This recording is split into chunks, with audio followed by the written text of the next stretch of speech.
ገዛኸኝ ሆስፒታል ገባ። አቶ ገዛኸኝ እንግዲህ በጣም ብዙ ነገር ተባለ። ደም ግፊት፣ ስኳር፣ ብዙ ነገር ተባለ። በንዴት እንግዲህ ብዙ ነገር ደረሰበት። አቶ ቤቲሻ ወይዘሪት ቤቲ ሄዳ በትራስ እዛ እፍን አደረገችው ማለት ነው። እንግዲህ ዶክተር ደርሳ ግን አስጣለቻት። እንግዲህ ናቲና ትሁት እንደዚህ እያለቀሱ ይገኛሉ።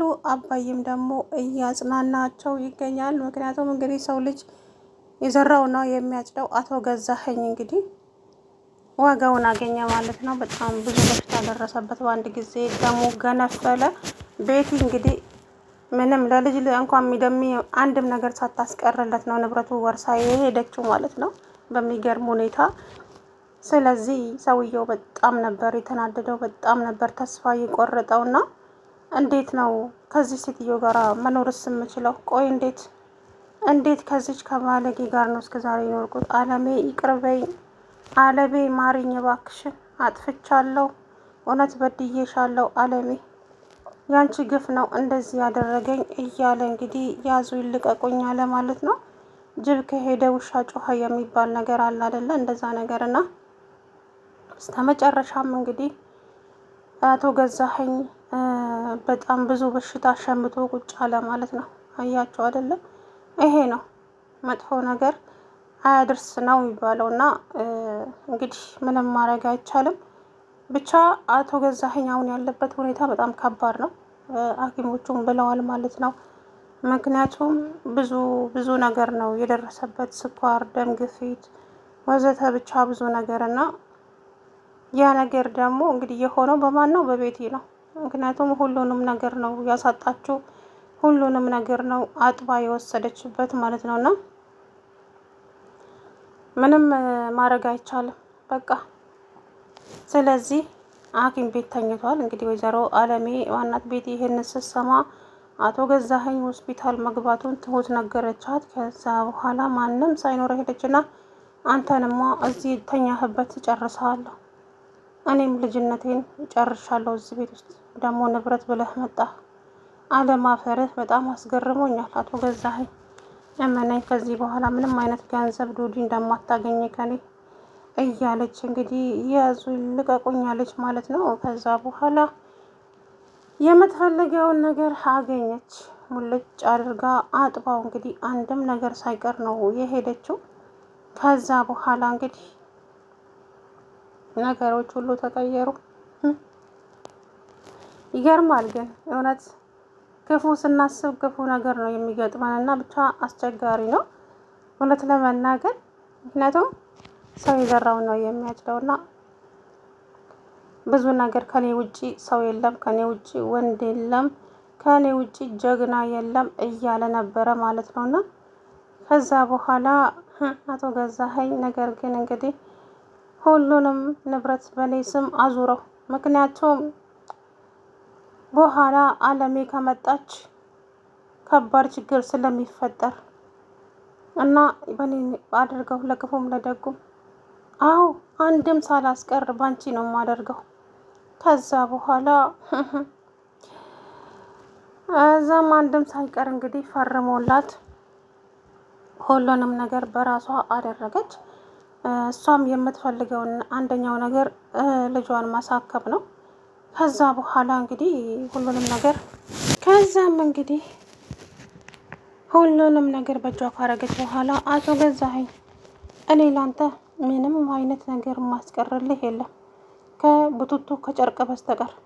ስለዚህ ከዚህ ውጪ ላንተ ማዘንም ሆነ መጨነቅ ምንም ነገር የለብኝም። ትሰማኛለህ? እኔ ለዚህ ቤት ብዙ ዋጋ ከፍያለሁኝ። ስለዚህ ከዚህ በኋላ ምንም ማድረግ እንደማይቻል ልንገርህ ብዬ ነው አለችው። እንዴት እንደዚህ ታደርግኛለሽ? ቆይ እንዴት ምን አድርጌሽ ነው ይሄ ሁሉ ነገር እኔ ላይ የፈጸምሽው? ቆይ ለምን እያለች እንግዲህ ያዙኝ ልቀቁኝ አለ ማለት ነው። አቶ ገዛኸኝ እንግዲህ ምንም ማድረግ አለመቻል። ከዛ በኋላ ንብረቱን በሙሉ እንግዲህ በስሟ አደረገች። ከዛ አፍንጫህን ላሳለችው። በጣም ተናደደ። የሚያደርገው ሁሉ ጥፍት አለበት። ምኑን ይዞ ምኑን ይተወውና ግራ ተጋባ ማለት ነው። በስተመጨረሻም ያው ቤቲሻ ሁሉንም ነገር በራሷ ማድረጓ ስትነግረው እንደገና ደግሞ መኪናዋንም ይዛበት ስትሄድ ነው ዋነኛውን ደረጃ ላይ የደረሰው ማለት ነው። እንዳይንቀሳቀስ ነው እግሩን ያሰረችው እና መኪናዋን ይዛበት ላጣለች። በዛ ሰዓት ነው እንግዲህ አቶ ገዛኸኝ ራሱን መቆጣጠር አቅቶት መንገድ ላይ ወደቀ። መንገድ ላይ ሲወድቅ እንግዲህ ያው ደሙ ምኑ ወደ ላይ ከፍ አለበት መሰለኝ። አፋፍ ሰው ሐኪም ቤት ወሰዱት። እንግዲህ እዛው ተኝቷል። ከዛም ትሁቴ ደውላ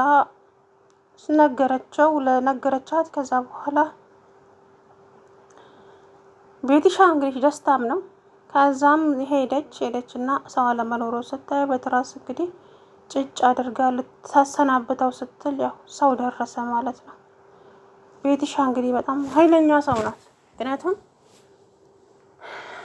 እኔ ልጅነቴን የጨረስኩበት ያለ እድሜ እዚህ እንትን ያልኩበት እንደገና ደግሞ ንብረት ይለኛል እንዴ የማይረባ አንተ ኖረህም ስለማትጠቅም ከዚህ ዓለም ብትሰናበት ነው የሚሻልህ አለችና አቶ ገዛኸኝን እንግዲህ ጉድ አደረገችው ነው የምላችሁና ይሄው ነው የሰው ልጅ ቤትና እንዴት እንደሚመጣ ስለማይታወቅ ፈጣሪ ይጠብቀን በሉ። የእውነቴን ነው የምላችሁና እንግዲህ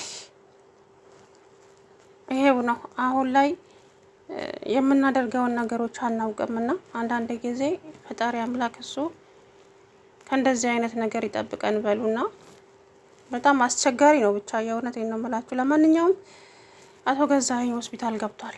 እናም እሷም ደግሞ እንግዲህ እዛው በተኛበት ልትጨርሰው ሄዳ ነበረ፣ ግን አልተሳካላትም።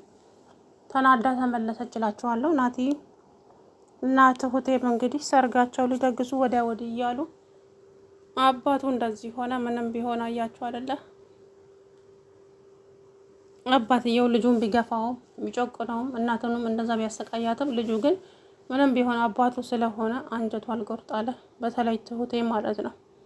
ሰው ማለት በዚህ ጊዜ ካጠገቡ የቆመ ሰው ነው። ስለዚህ ሰው በደስታው ጊዜ ብቻም ሳይሆን ባዘንም ጊዜ ካጠገቡ መቆም አለብን ብላ ወሰነች።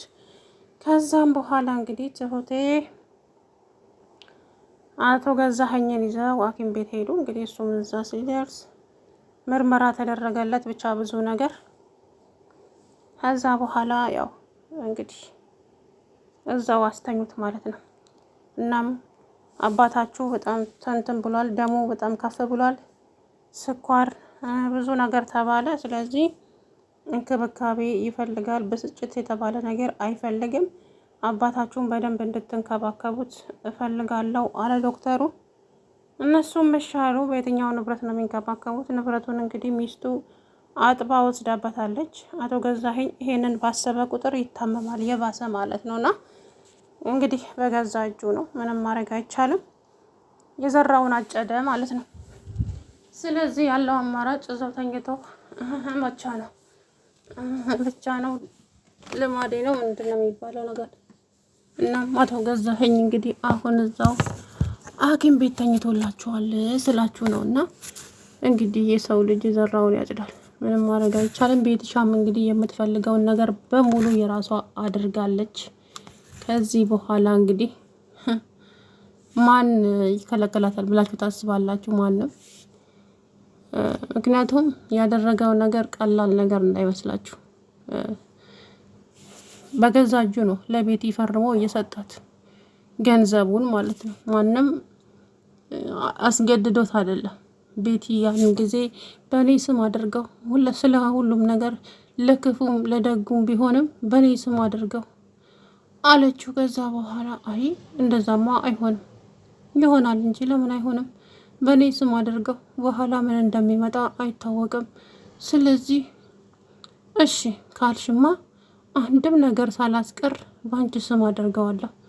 አለሜማ ባዶ እጇን መቅረት አለባት በፍጹም እያለ እንግዲህ ከዛ በኋላ በሷ እየሳቀችበት፣ ግን ቤቲ ይኸውልሽ እኔን ልትከጂኝ ብትሞክሪ ግንባርሽን ብዬ ነው የምደፋሽ አለቆ ደግሞ። ከዛ በኋላ አታስብ፣ እኔ እንዴት ልከዳ እችላለሁ? አንተን እየተከላከልኩልህ ነው እንጂ ገንዘብህን እያስቀመጥኩልህ ነው እንጂ እያለች ስትሰክስ አቶ ገዙ አመናትና እንግዲህ ሁሉንም ንብረት የተባለውን በሙሉ በስሟ አደረገላት ማለት ነው። ከዛ በኋላ እንግዲህ ወይዘሪት ቤትሻ ፈርሚ ስትባል እህትሽን ይዤብሻለሁ ፈርሚ፣ ካልፈረምሽ ከባድ ችግር ይፈጠራል አላት። አቶ ገዙ 10 ጊዜ ችግር አትበልብኝ፣ ሲቀጥል ደግሞ እህቴን ምንም ለማድረግ እንዳትሞክር፣ ውርድ ከራሴ ከባድ ችግር በላክ ላይ እያመጣ መሆኑን እወቅ አለችው። ከዛ በኋላ እና አልፈርምም ነው እፈርምልሃለሁ አለችው።